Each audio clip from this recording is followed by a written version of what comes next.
Got it. So we are live now. So namaste, greetings, good morning in your part of the world, good evening in my part of the world, and welcome to the Experience School Convos with inspirational authors that we have every Sunday. It's a pleasure to have you with us, Sunil Robert Vuppula. Good evening, Jerry, and good evening to all who'll be watching it now and later. It is my pleasure and privilege to catch up with Jerry because over a trajectory of 10, 12 years, we've not only accomplished a couple of things together, but it's been such a joy cheering each other along this journey. Thank you for having me today. You're welcome, Robert. Sunil, and Sunil Robert is a dear friend. We first met when I engaged with TCS as a coach, training the trainers, and so Sunil himself is a leadership coach, is a member of Toastmasters, a motivational speaker, and does a lot of work with the youth. Sunil, we are looking forward to listening to your journey, and there's a lot of traction happening on Facebook Live because people are looking forward to hear about your story and also the thoughts and insights that you shared in your book. Uh, so Sunil, to tell you a little about why we started this, the Experience School Convos with inspirational authors. I'm a writer myself, and I think to be a good writer, you also need to be a good reader.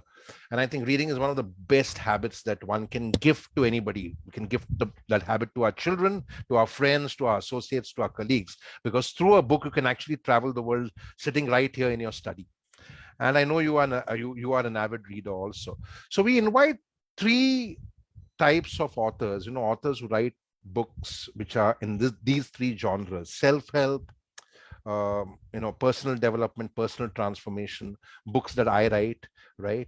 Books that you write, inspirational stories of leaders, real heroes, autobiographies, biographies. Again, books that I write as the Karma Kari series, and yours is also almost like a semi-autobiography about your life. And then the third genre is books that address challenges that are plaguing our world, social, economic, political issues that are plaguing our world. So these are the authors that we invite every Sunday, and it is a pleasure to have you with us. So all of us are looking forward to learn and gain insights from your story. And a warm welcome to everyone who's joined us on Facebook Live. So to begin with, Sunil, tell us a little bit about your life, and I would like you to take the audience on a journey to learn more about your life story. I have, of course, listened into it when I first met you at TCS in Hyderabad almost around a decade ago, where you had told me about all the hardships and struggles that you faced. And I know the story, but I look forward to listening to it once again. So the stage is all yours, the virtual stage, and the screen is all yours. Over to you, Sunil. Thank you. Thank you, Jerry. We always look at any story mostly not for the outcome per se, but even in the way the conflict emerges. So if there's a straightforward story, then it's not a great story at all, right? I mean, as fiction writers or as storytellers, we are always looking at what's the conflict, what's the adversity, what's the struggle. And so in that sense, my story also started off with a very sedate, almost serene type of a setting. The oldest son of four children to a lower middle class family in Hyderabad. My dad was having a reasonably well-paying job back in the day. And so that setting was a very, very happy setting. Occasionally, my dad, because of his job, would actually bring home some imported Nissan cars and Datsun cars because of the organization he was working. He was an automobile technician, a mechanic, basically. And so we would go to school in cars, and we were like in a very happy state. And suddenly my dad lost his job. So if you study the hero's journey or any story formula, it starts off with a happy place and then conflict emerges. So as soon as my dad lost his job, I was 12 at that time. And three younger siblings for me. The youngest was about 5 or 6 at that time. My mom, a homemaker. My dad didn't have a job. So for the next 6, 7 years, our home was a complete disarray. You must realize in a city like Hyderabad, cost of living, no home to live in, no steady income. So how are you going to survive, right? So we were really, as a family, on the threshold of disintegration. Very, very tough situations for those 6 7 years. Abject poverty. I was growing into a gawky teenager. How do you go to school when you can't afford even basic survival? So 2 or 3 times I almost dropped out of school, but had to go back in because we were able to persuade the school authorities to let us go back in, even though we couldn't pay the fee. So those were the kind of difficulties that our family went into, a deep set of doldrums. And how in that teenage turbulent period I became a rebel, and how I navigated those rebellious moments and finally found an epiphany that allowed me to get not only just myself back on track, but help my family overcome, get my sisters and my brother educated, get some dignity of living around supporting my family. A remarkable story of fighting against these adverse moments. So from 18 to 24, 25, the next 7 years was really a phase of rebuilding. So if you put all these together, it made for a very inspiring story, so to speak. So whenever I used to go and talk to young people, they would say, "Hi, your story is amazing. You really showed fortitude at a very young age." And so that kind of kept me inspired, and I kept going till I also started looking for some corporate success. Because, like I said, my final success eventually happened in the corporate world. So that corporate success combined with my personal story was the essence of the book I Will Survive, which I wrote in 19 in 2011. So a remarkable story, Jerry. I personally am excited every time I read it. Now my son, who is a 9 year old, I made him. He's 9 year olds are suckers, right? They just want to suck up to their dad. So he said, "Dad, I want to read your book." And in the first few parts, he became really overwhelmed. I said, "Just hang in there, things get better. Just hang in there, things get better." And sure enough, as things started getting better, obviously he wouldn't read it at one go, so he kept reading in bits and pieces. So that's the story of my life, really. It was a very difficult beginning in the early days, a very tumultuous middle, and somehow the second half I was able to sort of resolve the adversity, the struggles, the inner struggles, and the external difficulties really made for a potboiler of a story.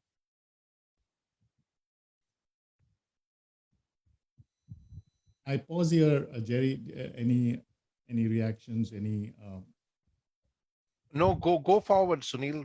Yeah, tell us the whole story. Yeah, we are just Yeah. listening So into you. Yes. yes. So the conflict really was twofold. One is the harsh realities around poverty. I mean, how do you? A couple of examples. When I was growing into a gawky teenager, um, uh, no clothes, right? So you would wear whatever people hand you down, and some of them are ill-fitting. So because they were so ill-fitting, they had to be altered to fit my rapidly growing height. So a friend of mine, his name is Vijay, he came up with this nickname called Alter because all my clothes were altered, right? And somehow, as it happens, the name stuck. For the next 10, 15 years, that name stuck. And even though it's a playful, funny, or even though he didn't intend it to be a bullying sort of a name, it really hurt my feelings. I mean, in those days, you're young, your self-esteem is very little. I was distraught because the name Alter stuck. Cricket खेलते वक्त everybody would just say, "Hey, Alter, tu idhar fielding kar," that kind of stuff. And you must realize that even though I couldn't say anything aloud, deep inside, I was really hurt and broken. That's one example. And of course, if you're in the southern part of India, you have a complexion that is like mine, then that sets you up for another type of a bullying. Talia is another loving name that I had to endure, and I in fact mentioned about that even in my TED talk about how this lack of a fair complexion tends to affect a lot of people. Now, thankfully, I was able to battle it through the other escape mechanisms of faith and rebuilding my own self and so on. So it didn't matter as much. But I know for certain many young boys and girls struggle with the way they are made. Their self-esteem comes from who they see in the mirror. uh, Instagram made it even more difficult for people because when the world around is represented through filters and photoshopped images, the image that you see on your mobile phone is not the real persona that the individual is. Now, even when we were growing up, right, self-esteem struggles had come in different formats. So I'm not just talking about the harsh realities outside, but also the inner struggles I faced as a young teenager trying to fit in, trying to survive, trying to make a name for oneself. So all these put together really led me down to a very, very violent path back in Polytechnic. Now, I went to Polytechnic for reasons that were beyond my control. My parents thought if this guy gets a vocational education in the form of electronics and communications, he will come in handy because he's then able to get a job and support our families. Great intention, great motivation, right strategy, right approach, very utilitarian mindset. I get it. But electronics was not meant for me. I hated electronics with a passion that I did not feel in the diodes, the circuit diagrams. They just were not meant for me. I mean, great subject. I mean, eventually I went on to work in engineering and tech firms, but personally, I did not was not invested into the subject. As a result, fell into bad company, got into student politics, got into gang violence. In fact, I talk about some of that violence related in my book, I Will Survive. You must realize that back in the day as well, each ruling party had student wings on campus. So all the city boys and girls generally lean towards the National Students Union of India, NSUI. And then there was also the Radical Students Union, which is RSU, which is part of the CPI Communist Party. And these two would go at loggerheads. And the city boys and girls versus the folks who come from the districts. They're really two distinct schools of philosophy and political affiliations. We would often clash. In fact, one of my juniors was killed brutally in a gun incident as a result of the student politics. So I was really in the thick of all this, getting into trouble, going to police stations, being hauled up and put in police stations for weeks together. They wouldn't actually file FIRs and put us in because they knew these young kids, they didn't want to jeopardize our future. So my brush with violence, my brush with anti-social behavior really knew no bounds at that time. Once we were involved in kidnapping a rival candidate and holding him back from submitting the nomination for elections, the kind of stuff that you see in Bollywood movies, right? So bad influence added to the rebellion and the anger and the existential angst that I struggled with as a teenager, really setting me up for either a life of crime or a almost like a self-inflicted end to my story as I attempted So suicide you twice. could have been a Don today, an underworld Don. I in know, right? I mean, when in I fact, see we had an movies underworld Don last last week Sunday, or a couple of days who was a ago. mob boss, Ori Spado, the Hollywood mob fixer. Yes, Correct. carry on. Very interesting. And in fact, I empathize with your story because it resonates with my life story and my journey of life also. Right from seeing life very closely after my father died, seeing poverty very closely, and trying to rise above that, and then also seeing the college politics. And I used to stay far away from it because I don't like politics. I'm a political animal because I'm a citizen of the world's largest democracy, but I didn't want to be participating in politics. But I remember a friend of mine was badly beaten up, similar, the clashes between the different groups. And most of the student politics itself is full of people who are mostly goons, and they beat up this friend of mine who was standing for the college presidency. And that's when I saw a violent streak in me, because I wanted revenge. I wanted to avenge what they had done to him, because they put him in hospital.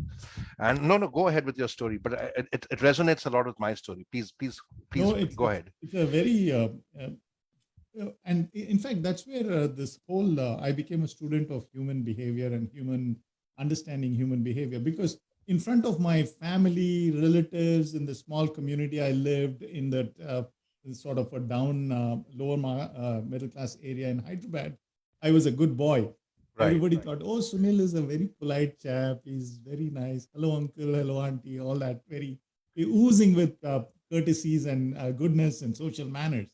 But alone, when nobody knew me in the college arena, I was a completely different persona, a different beast of sorts. And like I said, this whole, in fact, if I did not humble myself and make peace with the RSU party, they were threats of, getting me into hospital, or bumping me. Because what happened was, in that, just to give you an anecdotal example, each secretary, sports secretary, and everybody together in a group of seven decided who the president was, and my vote was the decisive vote, and it clinched.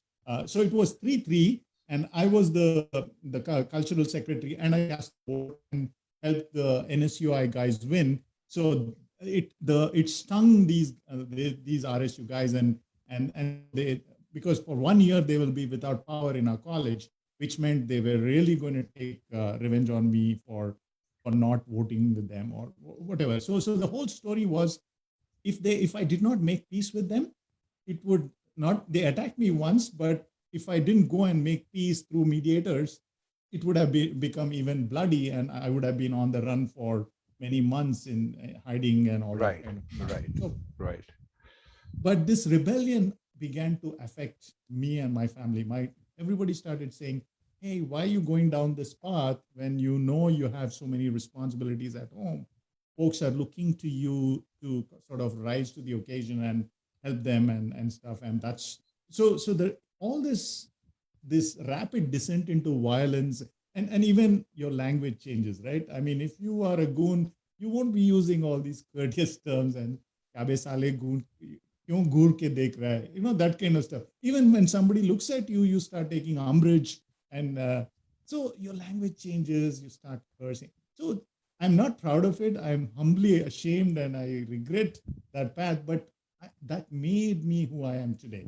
This ability to understand the depths human nature can plumb to, in the whole notion of how do you become a better person, or how do you become a better version of yourself, is a turning point. So the aha, or the transformation, really happened when a dear friend of mine took me to a YMCA type of a youth camp. And in that youth camp, we were like far away from the city, camping out, just hundreds of boys and girls.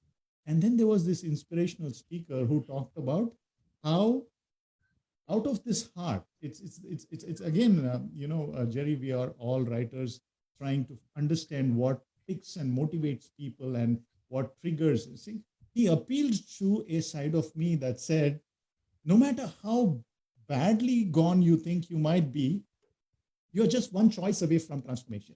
Now we always think, oh, if I'm so badly gone, it must make a million choices to get me back to my best self. But it actually requires one critical choice. And that one choice really appealed to me.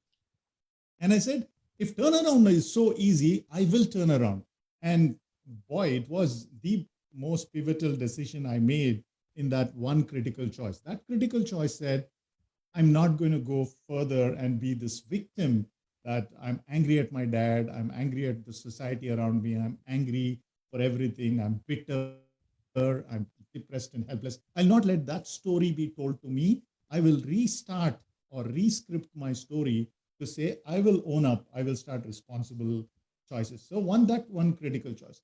So it started with two things. I had to make restitution. Now, restitution is a very old-fashioned, Shakespearean type of a term. In modern society, may not people may not even believe reparations and restitutions.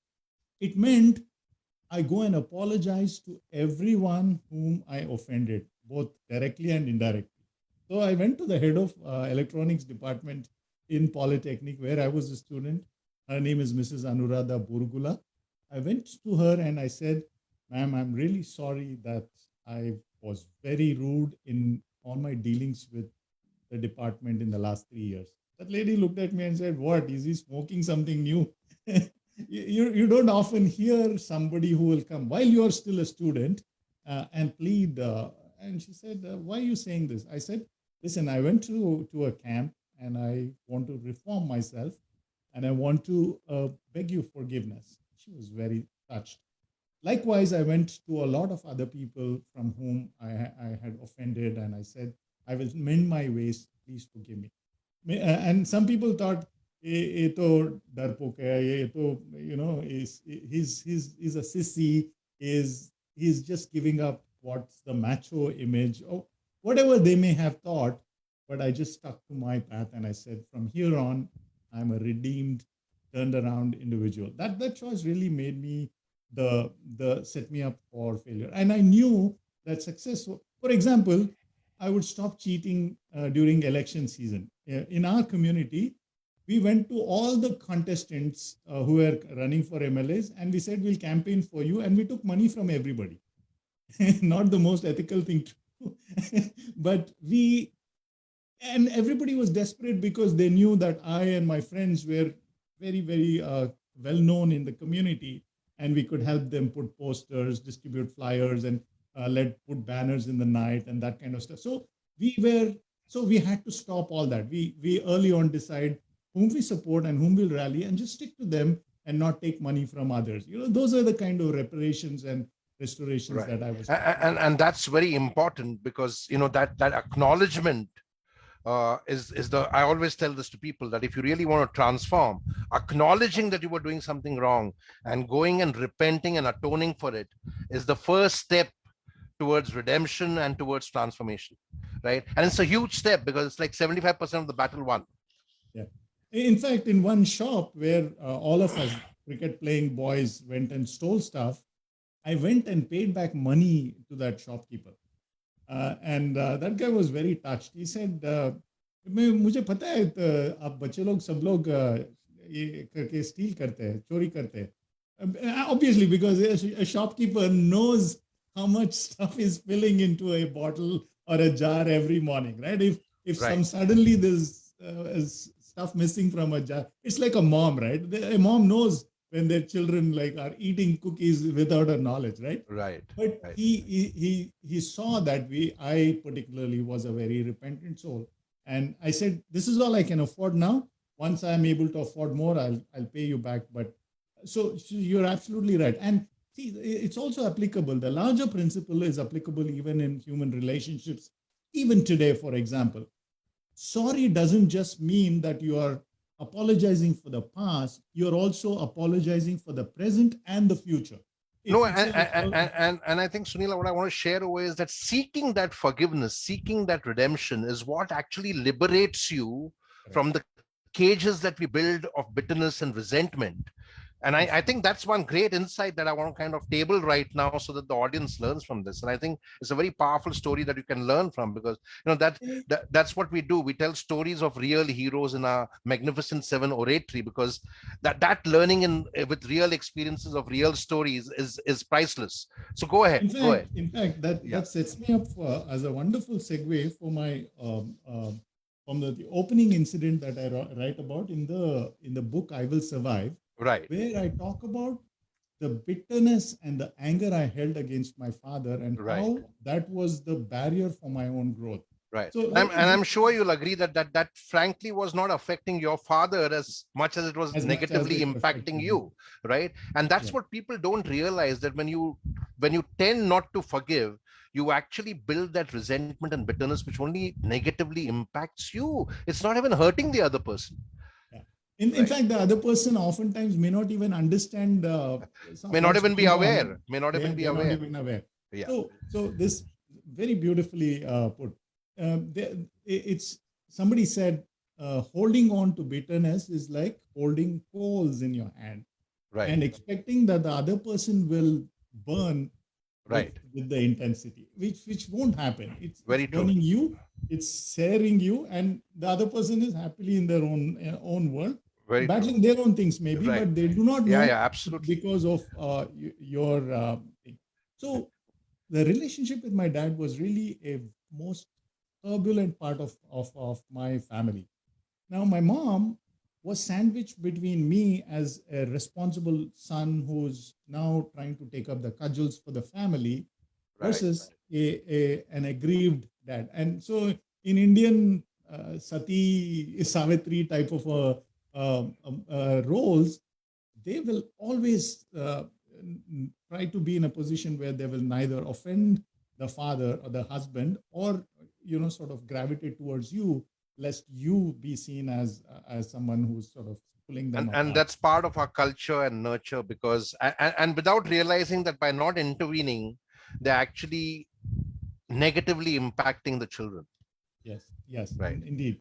So in fact, the reason why I feel felt so angry about my dad's lack of sort of responsibility was that three younger children were suffering for no fault of ours. I mean, I had definitely no fault that it can be attributed that I was responsible for this family situation, and that I felt my youth was being robbed. All my friends were playing cricket, were like bunking college and going to movies, and that kind I look at it and say, Salah, I'm carrying a Eureka Forbes bag and selling vacuum cleaners door to door, late nights, a lot of hardships that go around. So there was this comparison mindset that my friends are all having a happy go lucky life. I'm being blamed. So I I developed a lot of anger towards my father.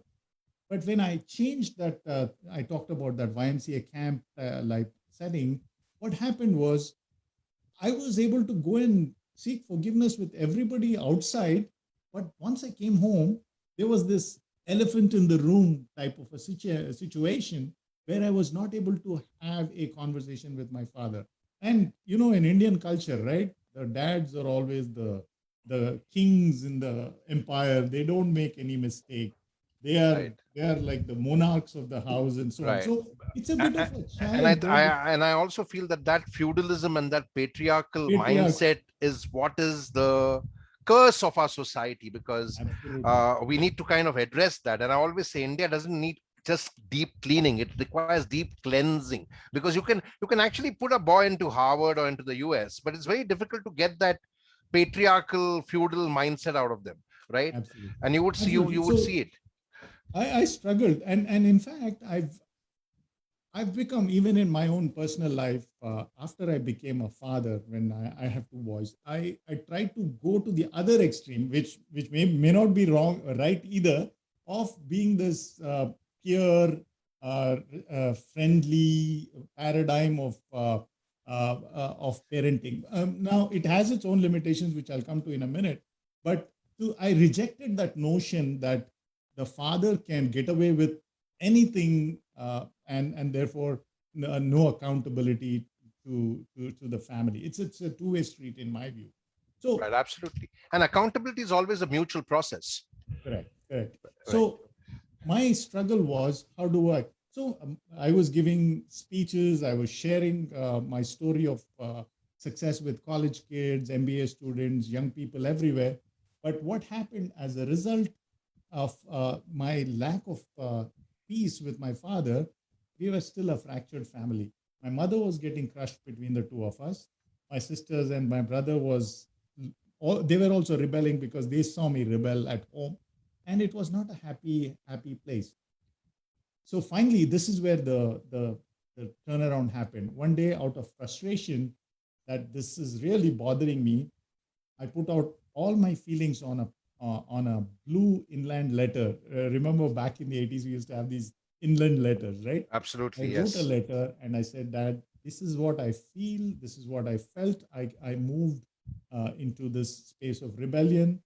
Please forgive me. I want to make amends. I want to be the good son that I'm called to be, and we will start afresh.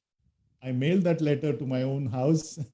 3 days later, when he got it, I came back from college. I distinctly remember he just came to the door, hugged me, and we both cried buckets.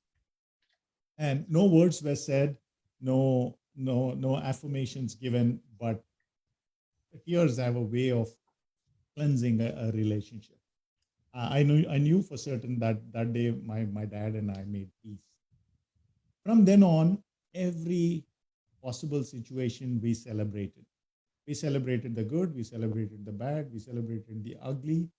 And And that must have been total transformation for you, right? it is It's a because huge now I got turning a point, second chance. Yeah, I right? got a second chance, clean Because your slate. father also knew now that you cared, and your anger came out of that love and caring that you had for the family, right? Absolutely. And I'm sure that somewhere he realized that he had done something to wrong you, right? Correct. And then because we did not talk about it and we just said it was not an attacking mode anymore. It Right. was a saying, I come from a place of humility. Please forgive me for all the wrongs. Because that's the thing, when somebody bows low, you can't beat them anymore because they're already low. Right. I mean, No, that's the power of humility. and like I said, I completely empathize because my father died when I was 8, yeah, and my mother married again when I was around 10, and I really couldn't get along with my stepfather. But I remember, in later years after I had matured and started doing well for myself, I made amends with him. Uh, became better friends with him, and we used to share a drink and or two in Goa when I used to be there. But it really helps you along that journey, right? Because Absolutely. to just let be and let go. Yeah, yeah, and there's a profound sense of euphoria that comes when Right. you're willing to put the past behind and say, let's start afresh, Right. second chance, clean Right. slate. There's a Absolutely. beautiful, just like the joy of seeing a new a plant sprout. Right.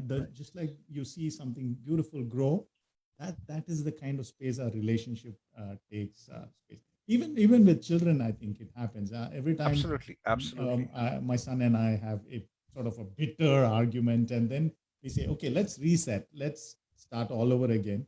That angry part is put behind, and so in that sense, my dad's relationship really released me from Right. it's like whatever was holding me back, my healing was complete, Jerry. Right. All that anger or that I had was completely free. And that forgiveness you talked about earlier too, the fact that I asked my dad for forgiveness and the fact that he forgave me just set me free. Absolutely. And Absolutely. and And in many ways, it must have set him free too, because because just yeah, that yeah, realization that I'm not doing something right, when you accept that, when yeah, you acknowledge that, like I said, it's like a huge step towards transformation. It's the law of transformation. We created this, in the Karma Kari series. We have a series that is going to start soon called Karma Kari Karishma. And the premise of the book is that in the journey of life, everyone and anyone is not bereft of suffering, pain, hardships, right? So it's actually pretty stupid for people to go and pray that, save us from any suffering, because that suffering, that pain, those hardships is what actually sharpens your saw and makes you a much more resilient and a much more stronger person and a better version of yourself.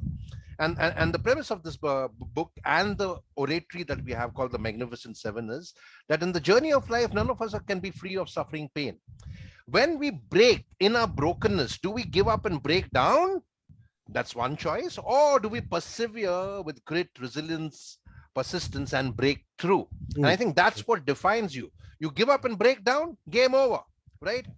You persevere to break through, game on, right? And that's, I think, what keeps people like you and me going, because that life is not a bed of roses. The thorns, all roses come with thorns, right? But you're prepared because you're resilient.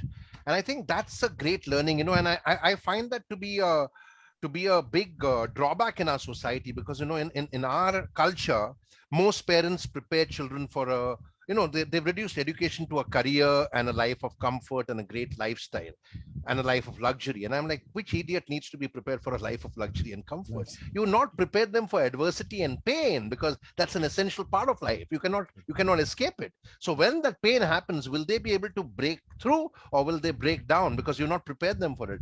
And I call it very poor parenting. And that's the reason that we need to tell stories of real heroes, so that people understand that this is the real learning. you know In fact, just 2 days ago, I was driving by a place near my house, and I saw this gigantic tree uprooted because of Hurricane Ida. right, As you may know, just about 2 weeks ago, we had a huge hurricane in this right, area. right, What struck me, and I intend going back and, if possible, take a high resolution picture of that tree, was that this massive tree, almost like 60, 70 feet high tree, had only roots that were like maybe 4 feet or 6 feet. I was shocked, because if that was so shallow, it didn't require a hurricane. I mean, even a smallish hurricane would have just uprooted it. right, And that's where this whole notion of getting prepared for the storms of life comes in, and resilience as a subject area interests me. I felt that if these difficult times did not come in my early days of teenage and early 20s, all the subsequent challenges I faced, whether it was any professional challenge, or whether it was any family related challenge, or any crisis in the family, I would not been able to navigate with the same degree of calmness and a sort of level headedness that wouldn't have come if I did not face those difficult times. See, pain has a powerful learning guide that comes along with it. But you have to pause enough to reflect it. You cannot just say, "Mera karma hai ye." Yeah, I don't know what I did in my previous life. absolutely. That's Halat hi almost aise like, the. You cannot blame it on situations and correct. circumstances, because I think before going forward, I want to articulate some great lessons which have come out from your stories so far. One is self-esteem that you spoke about, and the world has a huge deficit of trust, but also has a huge deficit of self-esteem. And that is what marketers like you actually prey on, right? Correct. Because Correct. it is that lack of self-esteem which makes people want a bigger car. Right. It is that lack of self-esteem where they forget to live their own life and live the Somebody else. richer neighbors or the richer cousin's life. You stay in the US now. In the United States, they call it keeping up with the Keeping up with the Joneses, Joneses. right? And in psychological studies, it's called Diderot effect.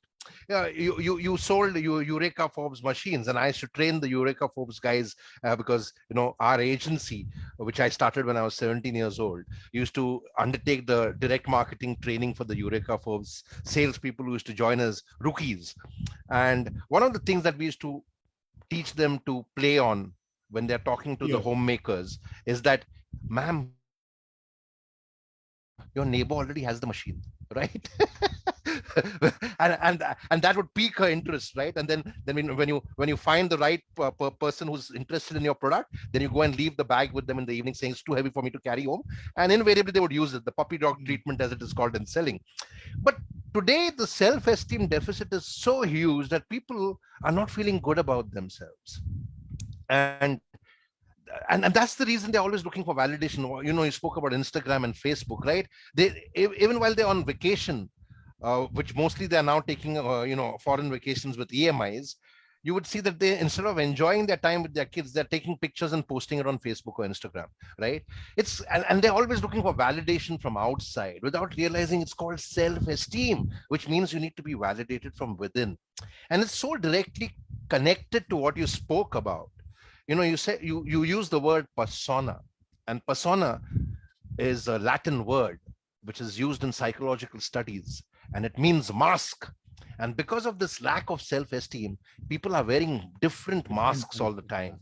There's somebody else at home, there's somebody else in society, there's somebody else at work, there's someone else, always trying to project something that they are not. And in that process, they don't realize it, but they suffer from multiple personality disorder, right? Mild versions of it. And then yes, we are products of our nature, nurture, culture, like most animals, and we are part of the animal kingdom. But we, as animals, are rational animals, which means that we have the third element besides nature, nurture, culture, which most animal, not most, but all animals don't have, which is the choice, the critical Agree. choice that you spoke about. Yes, there is a circumstance, there is a situation, but what do I choose? Do I choose to do right, or do I choose to do left? Right? And I think that's what makes the difference, because you choose to do right, you're on the right path. You choose to do left, you get left out. Right? If you and I had not made certain choices, I promise you, I would have been an addict today, right? If I had not made some choices at Mhm. the age of 16, I would have either been in a rehab center like many of my friends who didn't listen at that time are, or I would have probably been in a gang myself, right? Uh, because when you're trying to kind of adjust with poverty and adjust with seeing a good life when your father was alive, and then seeing a life where you don't have much because you don't want to be dependent on your stepfather, and your mother wants to kind of fend for you yourself. There are choices you need to make, and it's so easy to join a gang, and the quick money, the easy money tempts. And I must tell you, it was tempting for me too. But I think what defines us is resisting the temptation. And that resisting temptation, I think, is a because all of us are human, so we get tempted. But how do you resist temptation? I think is what the hero journey is all about. So I think those are some great lessons that we learned from you. And one of the lessons which I want to share with all the people watching is that yes, as parents, we need to be friend, philosopher's guide. It's just like as a manager, you want to be a friend. That's why I always say great parents make great leaders. But I'm also the parent, right? Which means that there is a certain line that you draw, what is called as Lakshman Boundaries. Rekha in our culture, right? The boundaries. I am your friend, philosopher, guide, but that's where the line gets drawn, because you cannot overstep me. You cannot, you cannot take me for granted, right? So I think those are the few great life lessons which have come out from your story so far. So tell me, after the transformation, how did it work for you when you started working in the corporate sector? So, as from sales, which is where I started, that's Eureka Forbes was the only company that hired non-graduates because as you can say, I only 10 plus 3 was what I studied. And I was working, and then I got into technical sales, which is because I studied electronics. I got into instrumentation sales, and we were making tons of money actually. And if you are a reasonably eloquent chap and you know the product well, you can get along. Yes, So because in the sales you get first more language I commissions than the yeah, fixed salary, right? absolutely. So I started really making a lot of money, and I was starting to fend for the family. Slowly, we started improving our lifestyle, buy things around for the house, start living with a little more dignity, and sisters and brother going into high school, college. We were on a good wicket, so to speak, as we consolidated. My dad, my mom, we all started living in harmony. A lot of smiles were back. Yeah.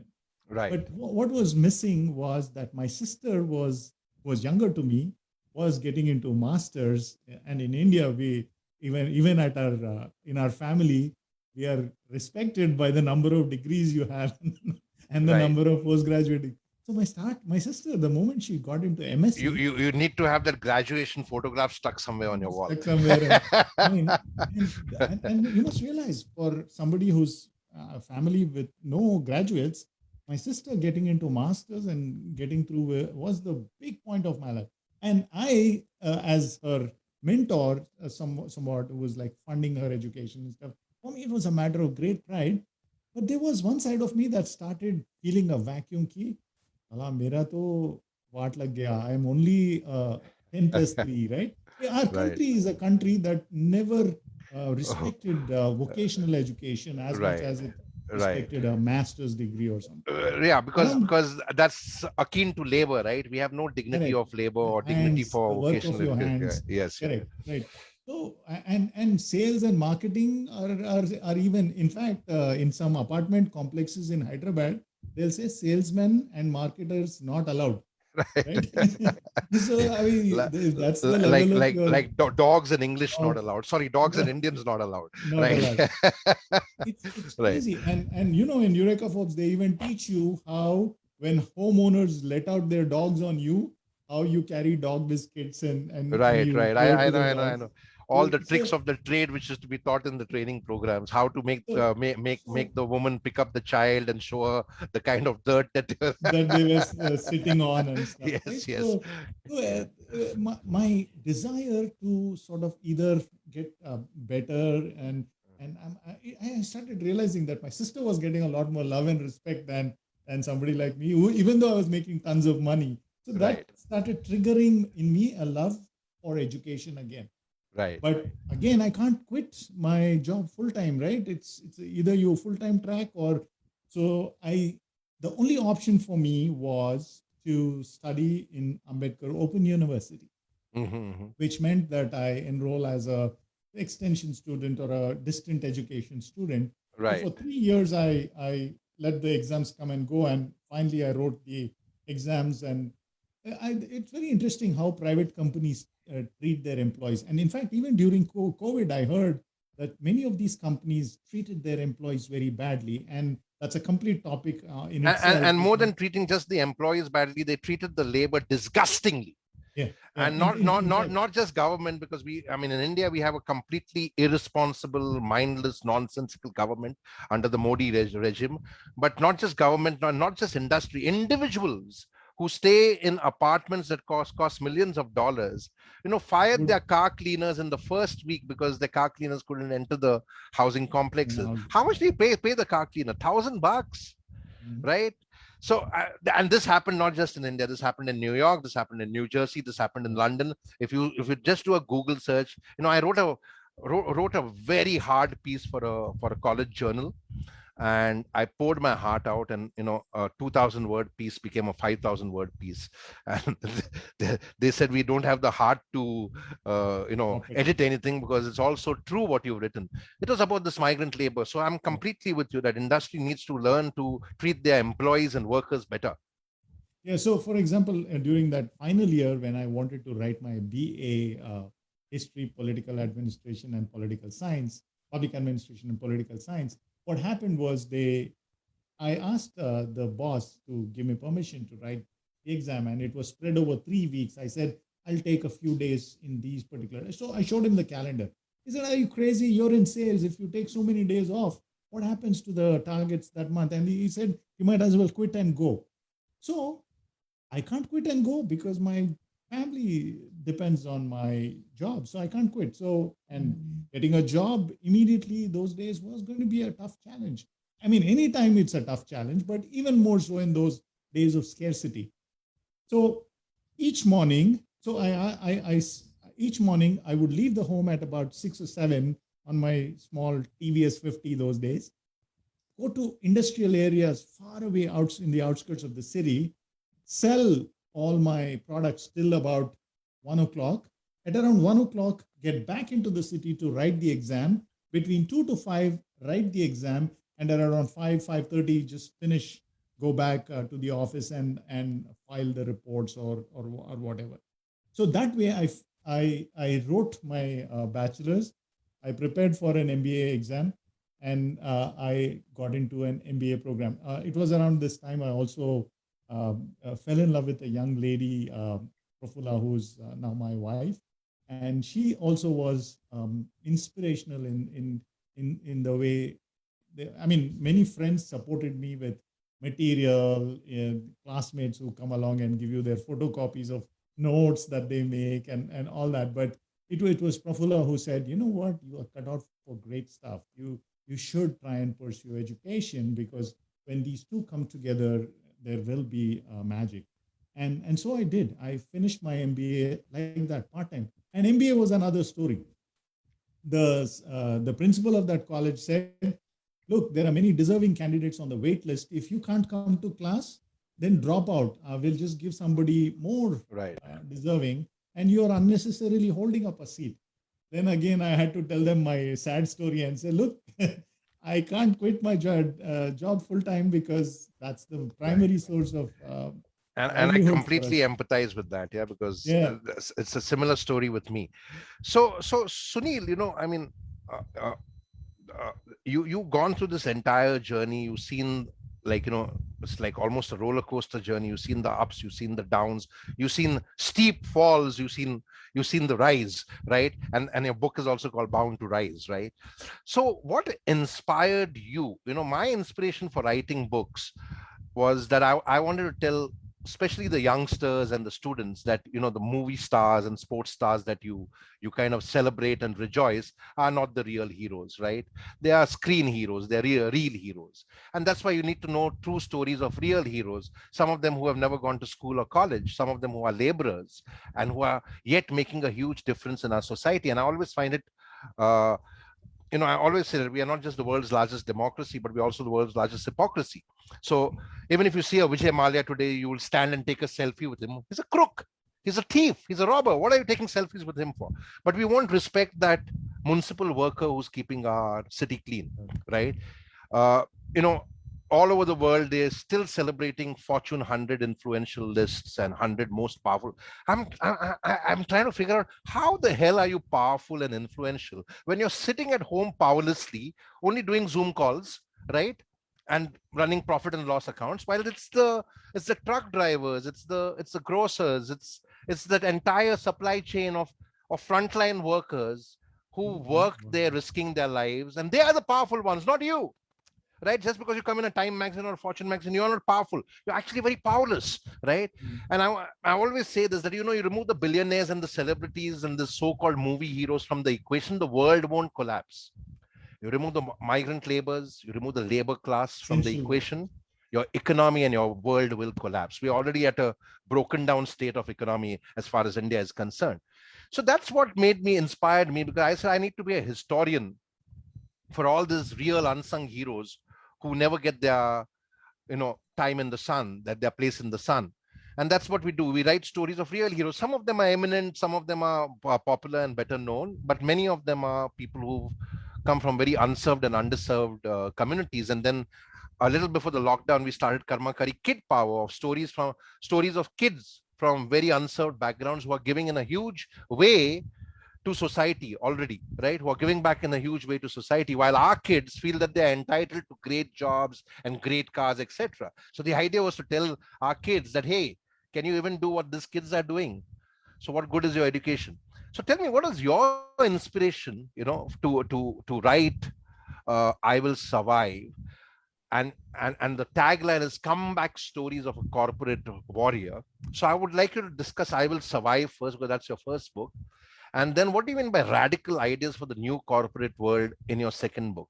So Yeah, can you tell us a little more about these two books now? sure. So when I started this, I was sharing with you about MBA, right? Right. The MBA part really gave me, I thought, now that I'm a study MBA, the whole world will start rolling out a red carpet. And unfortunately, that did not happen. Right, right. Wishful And it thinking. perhaps wishful thing. But what it did happen was, I was the first postgraduate or first kid who got an MBA in our family or in our little circles. It gave Right, me a little cake. But what it did, Jerry, very magically, is the all the hard working experience of selling all over India, going right, to places like Yamuna Nagar in North India and to Patal Ganga in near Reliance plant in the western, and going to Durgapur steel plant in the east. That experiences of understanding Indian corporate uh, business and all that started making me a better marketer. So I moved into advertising. right, Around that time, I was not satiated with just the MBA degree, because, like I said, your heart will find a way to do what it really wants to, right? So right. I also pursued a master's in communications and journalism in Osmania University. And I don't know if you know, but Osmania has one of the most powerful or the most oldest journalism and communications program in the Very country. true, very true. Uh, Just like Jamia Millia. Exactly, exactly. Right, So we yes. have some very luminary alumni and stuff, and that program is very powerful. So I wrote an entrance. Again, the same thing happened. The principal said, "You are holding a student from who could very well be the next big journalist. Why are you not coming to school?" I said the same thing, sir. I have a heart for this. In fact, I have two records of I finished my BA like that and I finished my MBA like that. You got to let me continue with this. And because I was so passionate about communications, I ended up winning 4 of the 5 gold medals in the on the university. Really passionate. I loved what I studied. I used to go to professors' homes, my classmates. In fact, there was one girl who was like me, who was pursuing communications. She's now a professor of communications in a Middle Eastern university. She would open her home because by then she was like me. She had family responsibilities and she could not pursue education like in a linear way. So she was coming back like me, and we all studied together and loved communication. So, with a master's degree in communications and an MBA, my trajectory opened up. But that wasn't enough. Anytime I shared my story in Hyderabad with young people, saying, guys, you don't talk about limitations, you're going to talk about difficulties. See what I've done with my limited resources. And their jaws would drop. And they started saying, man, thanks for sharing this experience. I feel a lot more energized. So I started seeing early success whenever I gave a motivational or an inspirational talk to young people. Right. And then at that time, like all, we should listen to our spouses sometimes. My wife came and said, every time we go to vacation in India, you're doing this. What if there was a channel that worked even when you're not physically present in India? And that's Right. when this desire to write the book, I Will Survive, came. Right. Initially, we just thought of writing it as a one-page leaflet, a short bio one-page leaflet. And just like you became impassioned in that article that you referred, where 2,000 words became 5,000 words, this one little page, what we started to write as a flyer, just took a life of its own, Jerry. As I started pouring out my experiences, I discovered that I had a very unusual background, unusual childhood, unusual experiences, and then they just started tumbling out. And after a while, the book took a life of its own. And as luck would have it, I gave it to an editor whom I actually wanted to sort of polish up the manuscript. And she said, "No, I don't. I will not touch it. It's good enough. If a publisher accepts it, you will make money instead of you paying me money to edit this manuscript." And Right. that's how Westland ended up picking up the I Will So this Survive. was in 2011.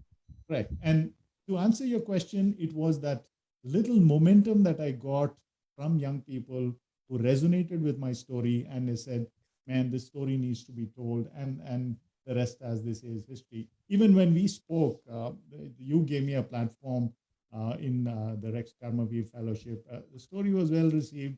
We made a ton of friends in the ecosystem that you built. Some of those friendships are I follow on Facebook, and it's a remarkable uh, testimony that we Indians are very good at sharing success stories, but we are not very comfortable sharing our vulnerable stories. And I Very true. think one And of the and again, therein lies the power of vulnerability, because most people think that vulnerability is weakness. Yes, it is weakness in the dictionary, but in the human space, vulnerability is power, because it helps you to keep an open mind. It helps you to understand that, hey, this too shall pass. This the good and the worst is the best and the worst is yet to come. yes, So and it helps you to kind of open up and be trustworthy and inspire trust. And I think that's the power of vulnerability, which people should understand. So what do you mean by comeback stories of a corporate warrior? so as I said, it's always about the comeback, right? There are three Right. parts to any story. It is Right. the setup, the setback, and the comeback, right? Right. My So comeback, that's what you mean. So it's basically about your life and your my journey. life, and also many corporate experiences made my journey what it is, right? For example, uh, going to the immigrant path, right? It Right. was if because I studied electronics, I could have easily gone into engineering and got into the IT path and just become one of the, the techno laborers or the technology warriors that come to the United States, right? Right. The IT But I coolies. said, Sorry to say that, but the IT coolies. I'm. yeah, that's one way of looking at I'm it. going. I mean, with all due respect to all the companies, I always feel that for the longest time, IT companies in India took tax SOPs and tax holidays, but there was never any IT in India. It was mostly ITES, and it was purely rate arbitrage. There was no innovation happening. And in that process, what happened is that these companies actually dumb down people, because when you tell people not to think and just follow a process, you dumb them down, and that's very dangerous for a democracy, right? Anyway, that's that's a different No, topic that is altogether. a fair point. So as a result, what happened is I told myself that if ever I again in marketing and communications, what I've learned is if you are claiming to be good at something, you should be able to prove yourself in any setting. So Right. I was in Hyderabad. I did some good work with the ad agencies that we won. We won clubs awards at the ad club in Hyderabad and the PR society and so on. Then I moved to Bangalore. I And had to prove which myself. agency were you with? At that time, I joined Acer India. Okay. Acer, Okay. the company that made laptops. I was their Right. Right. Right. first marketing director. Hired. I mean, it was crazy that they had to Right. come to Hyderabad to hire their first marketing director. Very interesting story. Right. And within Acer was one of the top brands in laptops and computers at that time. computers and servers. Yeah. And I enjoyed my stint there. Around this time, I got hunted down by a small startup then called iflex. And iflex. Right. yeah, iflex literally was the defining point in my career because I put iflex on the map with some outstanding work in the PR space. Sitting in Mumbai, I was able to get them on time, get them on Business Week Power, some really interesting work I did, which actually got me rewarded by overseas stints. And so I played by my rules. Like Frank Sinatra says, I did it my way. Right. Very I nice. did not go into coding or a technical side. I stuck to my story, and my story had its own trajectory. And I wouldn't do it in any other way because now I can walk around with that confidence that it was. I didn't do it like many of my classmates and others who did MBAs and went into coding, did other stuff and went into technical side, and that's their story. That's fine. I mean, I'm not. And I think that's what gave you diverse experiences and brought you to where you are Yeah, today, because you wear many hats now. Besides being a corporate executive, you also wear the hat of a motivational speaker, a writer, author, and the work that you're doing with the youth and the incarcerated, yeah. right? The And incarcerated is the one that really rewards me, or I feel right, very, right, very inspired. I met a guy in the club in that prison who was shot by different people, and there were 16 bullets that hit him. 16 bullets, and he's alive. right. And this is the kind of story that, and when I talk to him, he says, even after this, if I'm not dead, there must be a purpose for my life. And I said, man, I wouldn't take 16 bullets to discover that I need a purpose. Right. And you must have realized, with the work that you're doing with people in prison, that I wrote in the book called Mojo's Inspirator, which is my self-help book series. I said at least 4 times in a year, after you cross the threshold of 16 to 17 years, go to a prison, not as a prisoner like Vijay Mallya or any of the people that you meet in prison, Just as a no, visitor. as a visitor, because you'll understand the importance of freedom, which we take for granted. You will understand the importance of relationships and conversations, because most prisoners just wait for someone to come and meet with them, with whom they can have a conversation. I've visited Tihar a couple of times, and so that's how it works. But I'm happy to know that you're doing a lot of work with the incarcerated. No, even And sleep, Jerry, even sleep. Many of these prisoners do not have what is called a restful sleep right, because right, they are in a maximum security prison. You never know anytime a fight will break out, and they absolutely. are sleeping on an edge, literally. A You pin always have to drops be on and the edge, they get up with a startled feeling, right? and when they share, And that's a great insight for me to learn from you today, because I'll probably add it to the book, because we take sleep for granted again, right? we Because take sleep for they granted. have to be careful, because anyone can come and even kind of kill you while you're sleeping. Right, So right. And so sometimes I it can can be imagine it will be collateral very damage. very very disturbed sleep. Yeah. right? And sometimes you can be collateral damage. Right. They Yeah. want to attack somebody, or you could just be in the wrong place. So Right. it's really, even though they are in prison, they are in torture, literally. Right. And so there are two schools of thought. Some people say, oh well, they deserve what they did what they did, and they got what they got, and they deserve to be. But that's not how society ought to work. We ought to give people a second chance, and a possibility to make amends, because things happen. Stuff happens, the law is taken its course. And so I had bitter arguments with some of my friends who challenge me and say, why can't you just go and spend the same amount of time in a hospital helping somebody else and stuff? I said, yes, they're all valid causes. But if it were not for the grace of God or second chances, I would have been like that. I hung Very out with true. Very true. people So who were, you can empathize with them better because, yes, right?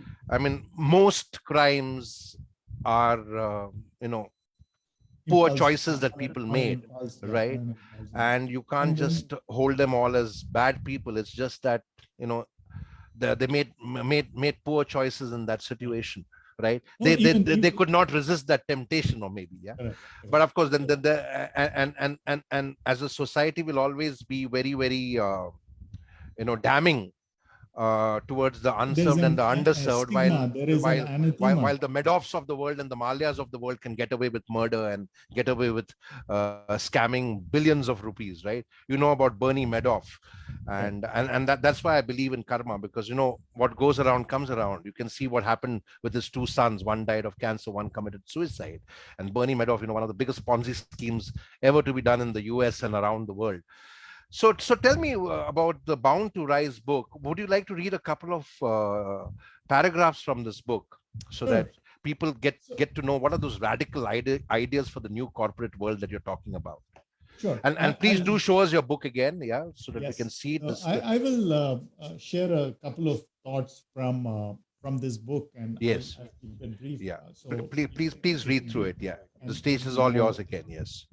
So one of the things that I talk about is every field in India or around the world, they encourage people. They go through training. There is manuals to get into a job. For example, if you're a radiologist, you get a radiologist manual and you're trained to get into the. But in the corporate world, somehow they just graduate, they get a job, and they get in, and they don't often have the necessary skills for people to survive.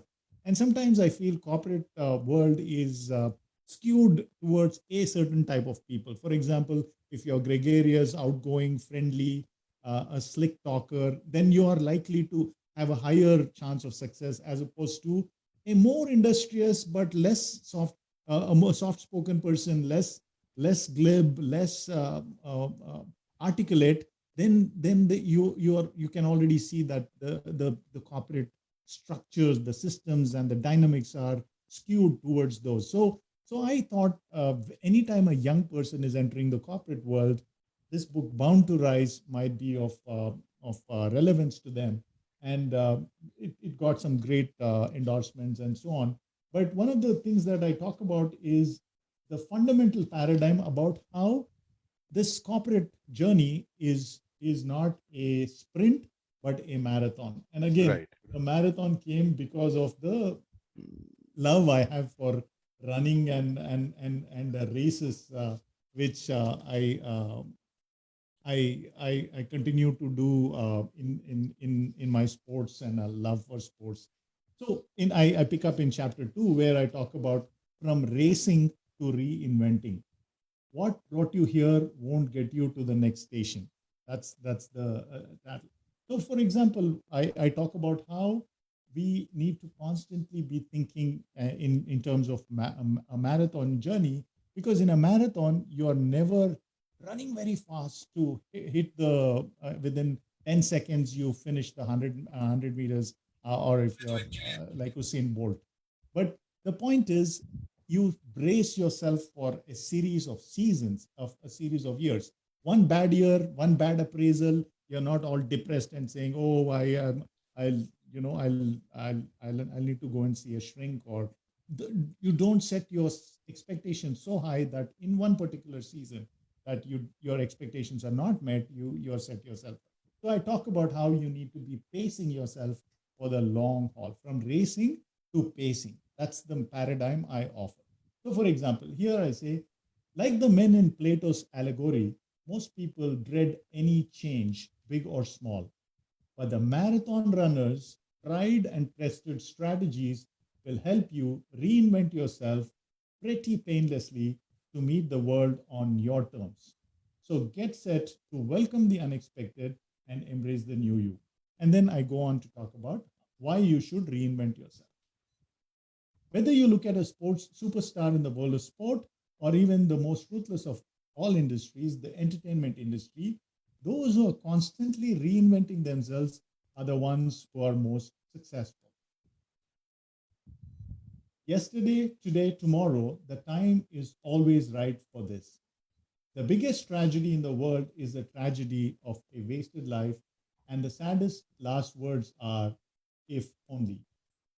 Often, people wait a lifetime for the right opportunity to come by, only to discover that it is too late for them to do anything.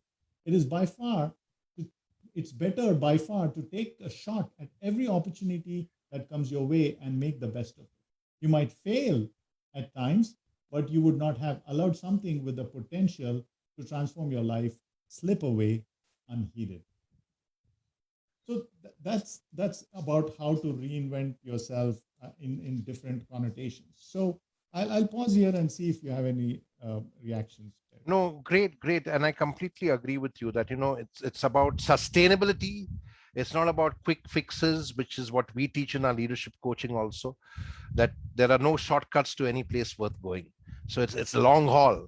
And I think that's what people need to learn in our world today, because there are too many quick fixes and instant results that people are looking for, which only affects your sustainability, whether it's the corporate world or any other organization, or you as an individual. It won't take you far. So that's a great insight to share, Sunil, and thank you for sharing that.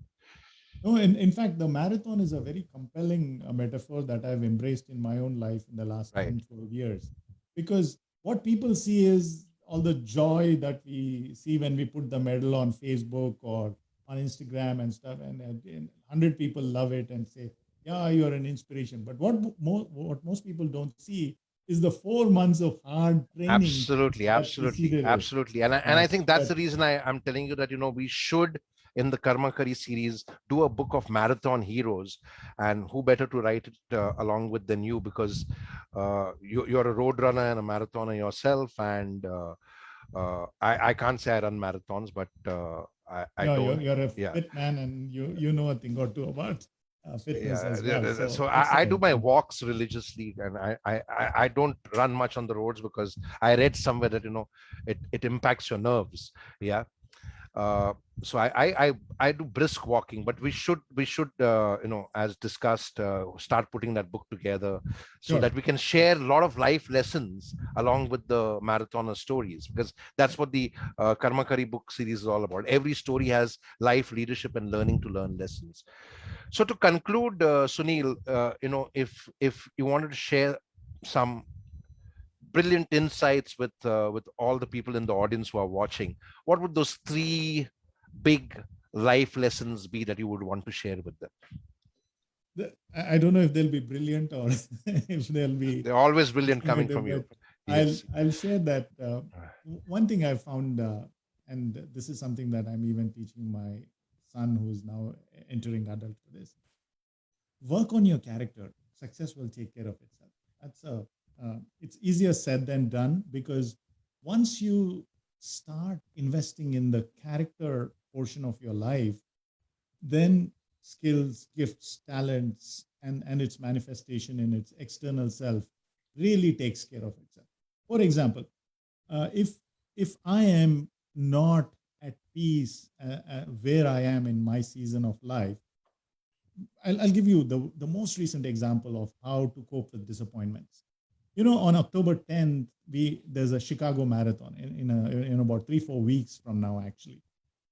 But unfortunately, as I was preparing for that, we as a family were involved in an automobile accident, which meant 2-3 months of complete rest for my hand, which means I can't run or train or I can't do anything. And so this entire And this was the first marathon that opened up after 2 years. So 2 years, say, I've been training hard, keeping in shape. And now the very first opportunity I get, I got setback because of an accident. This ability to withstand life's shocks, no, comes from who you are in your deep root character. And So that's I the said, character rooted lessons that we are sharing with students and with the youth and with the grown-ups in the corporate training programs.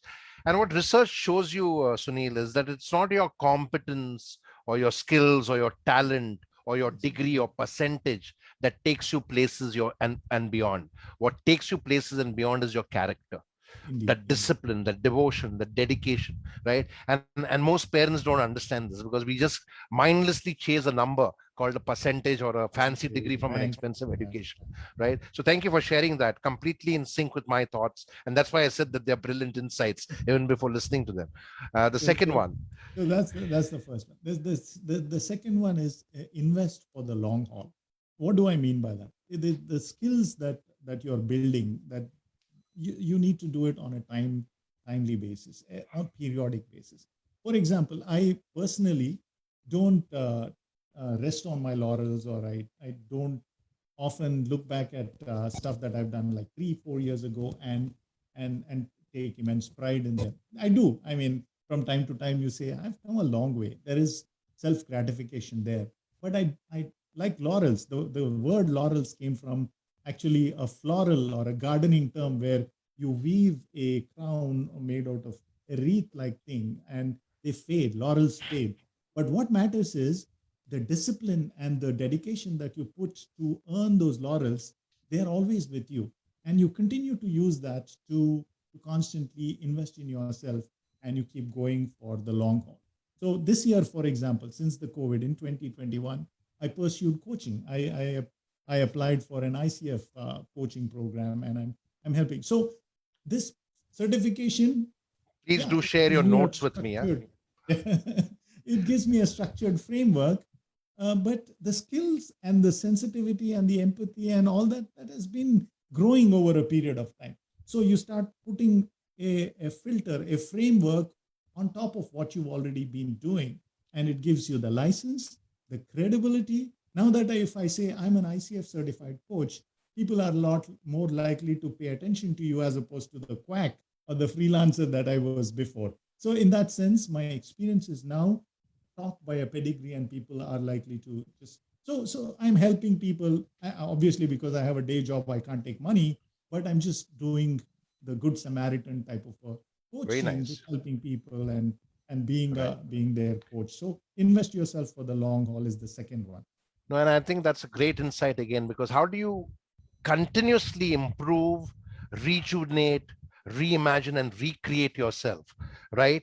Because there's a very old saying that if you're resting on your laurels, you're wearing them at the wrong end, right? And you can't ever rest on your past laurels, because the whole idea is to be current, to be relevant. And to be current and relevant, you need to continuously improve. And like I always say, perfection is the biggest lie of the world. There's no such thing as perfect or the best. You have to continuously improve. And again, it's rooted in the character, right? And that's why it is not your competence or talent that takes you beyond, but your character that takes you beyond. So great lesson over there. And I'm happy to know that you've undergone the ICF coaching. From which organization did you learn? No, ICF is essentially the global one, I but know. They are the the one accreditation who's body. Yeah, it's called Global Coach Federation right. from Bangalore. Oh, I Uh, see. Okay. Okay. Share. Ajay Please do share Nandalia. your notes with me, because Sure, it'll help me to kind of brush up my notes. And what's sure. the third great lesson that you want to share with Yes. the So folks? the third one is something that I'm a big believer in. Life is three parts: mind, body, and spirit. Even in my bio, I talk about how I'm trying to build a sound mind inside of a sound body. Right. While the spirit part, the pneuma is very important. Many people don't pay attention of. See, when we talk about character, we are really talking about the spirit level, at the deepest level of who you are. What is your root? So that really is character and spirit. But there are two other elements, which is the mind, which is your intellectual development, and the body, which is the physical. Now, Right. don't get me wrong. There are some people who get bad health diagnosis pretty early, and they are always battling from a physical standpoint. But that should not stop them from aiming for a life of vitality, physical vitality. You Right. talk about walks, right? Right. During COVID, many people discovered that walking is the only way you can keep sane. I mean, you wear your mask, you keep inside your apartment complex, do something physical, or you people take to yoga inside watching on a YouTube screen Right. or whatever they do yoga. It Right. doesn't matter what you do, but you have to guard your spirit and guard your mind, build your mind. I tell young people, and you and I have that passion to talk to young people all the time. Although I'm not in the same league as yours, I whenever I do get a chance, I talk to young people. I ask them to calculate the number of meals they have per year, right? So, assuming 3 meals a day and a snack, and then you calculate it into 30 days, and then a year, they come at a number depending on whether you're a foodie or not, about 1,000 to 1,100 meals a year. Right. And then I asked them, if that's how you took care of your body by eating 1,100 meals, how many meals did your mind consume? How Right. many books, articles, stuff that you purchase? Not mindless reading on the phone, on Instagram, on Facebook. That doesn't count. But actual reading, whether it's comics, whether it's books, whether it is just pouring through your material, or just disciplined reading on the internet. I don't care what it is, but what have you used the tool of Absolutely. your mind Absolutely. to sharpen yourself? So those three are those all-round growth is what I talk about. And absolutely, and completely in sync with you. See, I told you that you were going to share some brilliant insights.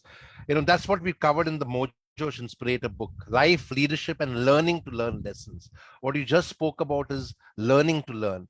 And learning to learn happens in five different spaces. It's not just mind, body, and spirit. It's mind, body, heart, soul, and spirit, right? What we call as the five most essential intelligences in the Mojo Inspirator character rooted learning. So it's mind, body, heart, soul, and spirit. And it's physical, emotional, mental, Mhm. spiritual, and moral intelligence. Moral intelligence is all about character. Spiritual intelligence is all about the human spirit. Are you alive and thriving, or are you just existential and surviving? you know Research shows that 90% of the world is just existential and surviving. To be alive and thriving is a different energy altogether. Mental intelligence, there's the learning to learn. There is no excuse for not learning to learn, because all the information and knowledge is available to you at your fingertips today. So use your smartphone smartly. Watch a learning video. Read. I mean, most of my research comes from 25,000 papers that I found on academia, right? Which is a research site, and not just from professors of human potential studies, but students of human potential studies who are pursuing their PhDs or masters, and they've written some brilliant papers. And we took those 5,000 books, the research from 5,000 books, this 25,000 research papers, and 3,000 near death experiences that we studied, and then put the Mojo Inspirator book together. So completely in sync with you. How do you continuously improve and grow in mind, body, heart, and spirit, Mhm. and soul, which is the moral intelligence? So thank you for sharing all those lessons with us. And to all our readers over here, please do go out and buy Sunil Roberts' books. They are available at the bookstores, they are available on Amazon, they are available on Flipkart and Barnes and Nobles, and several other places. So please do go and get those books. Especially people who are working in the corporate sector, you'll get some radical ideas how to probably tackle people in the corporate world. And I know Sunil's story now. I first met him almost a decade ago. So I am inspired by a story every time I hear it and I read it. So it's a very inspiring story. The comeback of a corporate warrior, from a rebel without a cause and a rebel without a pause to a rebel with a cause now. So please go and buy the book. And thank you, Sunil Robert. Thank you so much. My love and regards to Prafula and your children. And I look forward to collaborating with you for the Karma Kari Wonderful. Marathon Runners book the I'm book looking of road forward. running heroes, as we should call it. So Yeah, let's do it. absolutely. And thank you. You take care of yourself. Sorry to hear about the accident, and thank you for sharing your story so candidly. Because even after you accomplish certain things in life, it becomes very difficult for people to share their stories with such candor.